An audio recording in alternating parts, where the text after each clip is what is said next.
धन्यवाद देता हूं सबसे पहले शिक्षा मित्रों को जो लगातार आंदोलन कर रहे हैं। कहां है शिक्षा मित्र? मैं आपका और आपके साथियों का बहुत बहुत धन्यवाद।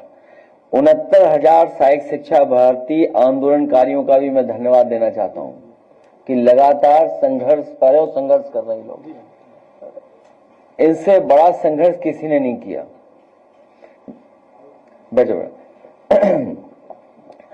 बेसिकली हम लोग आपसे निवेदन करना चाहते हैं, जो हमारे सभी साथी हैं, स्कूल मर्जर ये सोची समझी रणनीति है कि गरीब गांव में रहने वाले लोगों को शिक्षा से दूर कर दो, उन्हें शिक्षित न होने दो। और साथ ही साथ क्योंकि इनकी सरकार में जो पद खाली हैं वो लगभग 2 लाख हैं, लगभग 2 लाख पद खाली हैं शिक्षक के, जिनका ये लोग भर्ती नहीं कर पाए हैं। तो अगर मर्जर हो जाएगा तो शिक्षकों की संख्या घट जाएगी। और हम और आप सब लोग जानते हैं कि सरकार समय समय पर ऐसी स्कीम चलाती है जिससे ड्रॉप आउट रेट कम हो जाए, बच्चे स्कूल जाएं। तो शिक्षक की संख्या घटा करके और जब मर्जर की योजना ले आएंगे तो ड्रॉप आउट रेट बढ़ेगा कि घटेगा? ग्रामीण क्षेत्र में कहां है ट्रांसपोर्टेशन? और हर अच्छे समाज की कोशिश है कि हमारी बच्चियों बेटियां पढ़ें। समाजवादी सरकार में नेताजी ने विद्याधन शुरू किया था, उसकी वजह से बड़े पैमाने पे जो बेटियां पढ़ाई छोड़ गई थी दोबारा पढ़ने लगी थी। लैपटॉप स्कीम से बच्चियां जिन्होंने पढ़ाई छोड़ दी थी 10th के बाद, उन्होंने दोबारा एडमिशन लेकर के 12th कर करके लैपटॉप से लाभ पाया। तो ना पब्लिक ट्रांसपोर्ट है, ना आपके पास इंफ्रास्ट्रक्चर है। ये नई स्कीम केवल गरीबों को धोखा देने के लिए लोग ला रहे हैं। और ये तमाम बातें पढ़ाई की, अपने बच्चों की, बच्चियों की, एक परिवार वाले ही समझ सकते हैं। ये तमाम चीजें परिवार वाले ही समझ सकते हैं। एक सवाल है, डिजिटल अटेंडेंस की आपने बात कही, दूसरे विद्यालयों में तो ये स्थगित हो गया, लेकिन डिजिटल अटेंडेंस लगातार जारी है। हाईकोर्ट में भी केस गया था, लेकिन सरकार ने क्या जवाब दिया पता नहीं। लेकिन मदरसे के जो 10,000 शिक्षक हैं उनसे डिजिटल अटेंडेंस लगवाया जा रहा है। ये भेदभाव क्यों हो रहा है? भारतीय जनता पार्टी की विभाजनकारी राजनीति है, डिवाइड एंड रूल करने की राजनीति है। भारतीय जनता पार्टी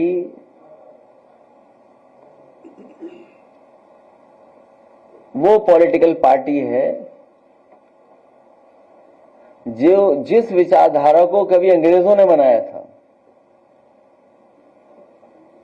उसी विचारधारा को पॉलिटिकल आवाज भारतीय जनता पार्टी देती है।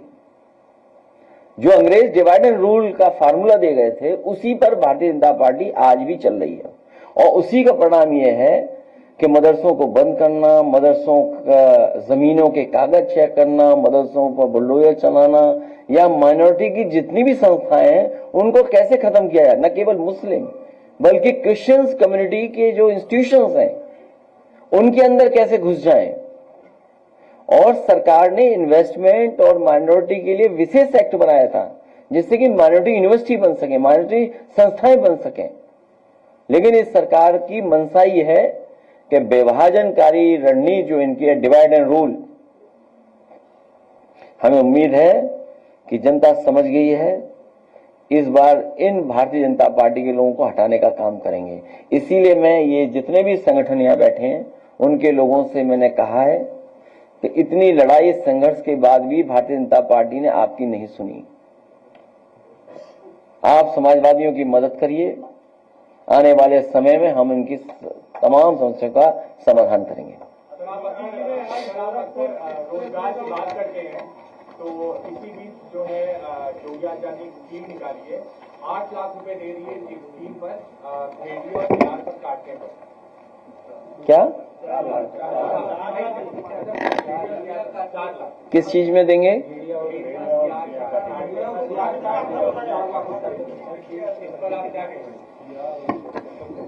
छोड़िए अब इसमें, वो आगे वो पढ़ लेंगे दोबारा, नहीं हम पढ़ देंगे दोबारा। देखिए मुख्य बात यह है कि लगभग 2 लाख शिक्षक की भर्ती नहीं की है सरकार ने। आप कितना कह रहे हैं कि $1 ट्रिलियन इकोनॉमी है हमारी, हम दुनिया में तीसरे नंबर पर अर्थव्यवस्था पहुंचा दी है, तो आखिरकार ये तीसरे नंबर पे और विकसित भारत की, क्या विकसित भारत की डेफिनेशन में आता है कि आप 2 लाख शिक्षक के जो पद खाली है वो रखेंगे खाली आप? क्या यही विकसित भारत का सपना है? क्या विकसित भारत में यही होगा कि जो बच्चियां हैं वो कैसे पढ़ने जाएंगी? मान लीजिए आपके गांव में स्कूल इसीलिए बने थे क्योंकि गांव में ही बच्चे पहुंच जाएं। इस समय प्राइमरी में पढ़ने वाले सबसे ज्यादा गांव के गरीब बच्चे जाते हैं, उनसे ही अधिकार छीनना चाहते हैं। आखिरकार जो $1 ट्रिलियन इकोनॉमी का बजट है या जो उनकी अर्थव्यवस्था, पैसा जा कहां रहा है? पैसा जा रहा है लूट के हाईवे बन रहे हैं।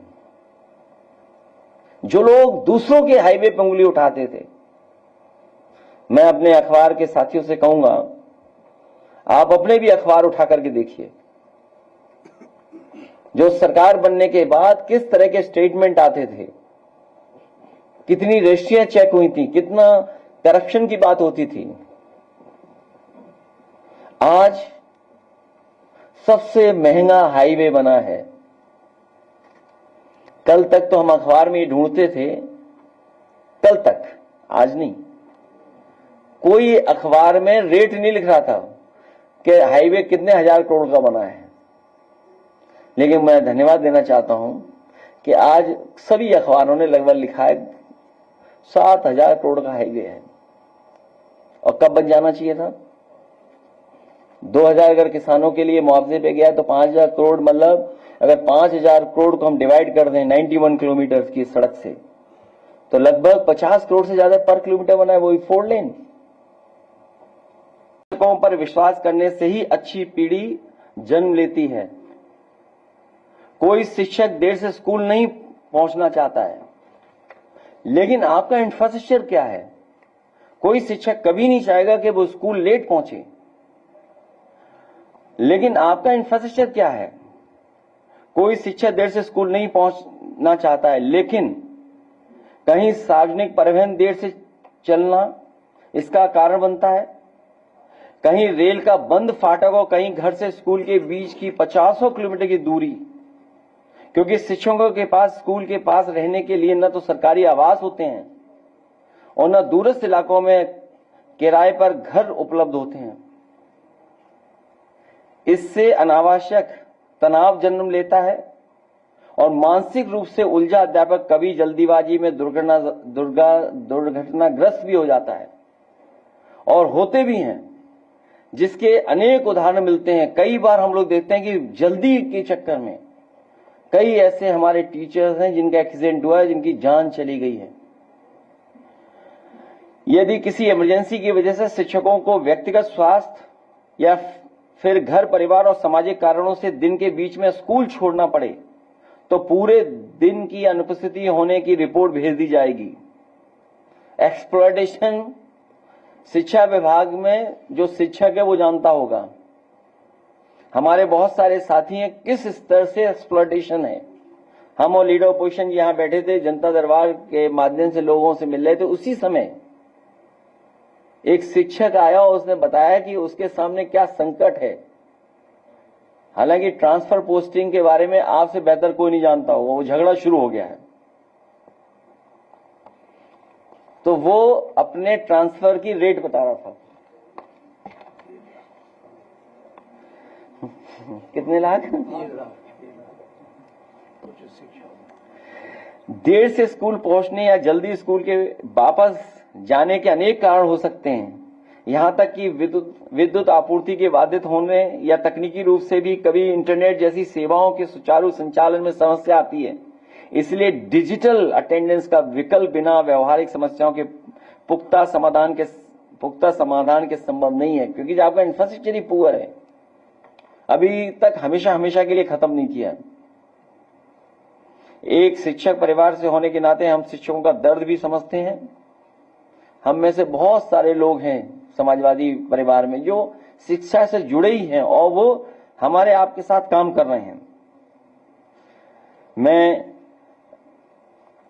एक भरोसा दिला सकता हूं कि समाजवादी पार्टी हम सब लोग हमेशा शिक्षकों के साथ हैं, उन तमाम छात्र नौजवानों के साथ हैं जो वर्षों से संघर्ष, वर्षों से अपनी मांग को लेकर के डटे हुए हैं।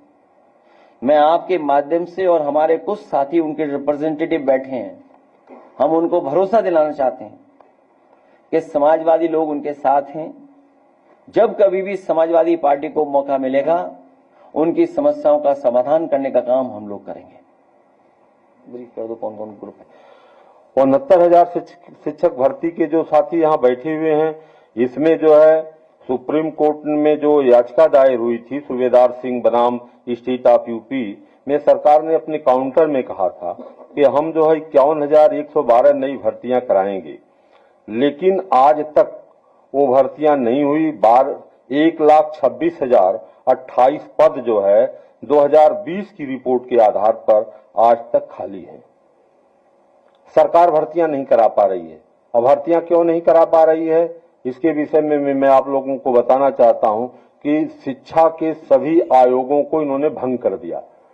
प्राथमिक शिक्षक संघ का शिक्षा का जो आयोग था, माध्यमिक का, जो उच्च शिक्षा का, सबको भंग कर दिया और आज तक जो है आयोग को फुलफिल नहीं कर पाया। जो है इसके कारण जो है ये समस्याओं का जो है हम लोग सदन में इसका विरोध किए जो है कि जब सभी प्राथमिक शिक्षा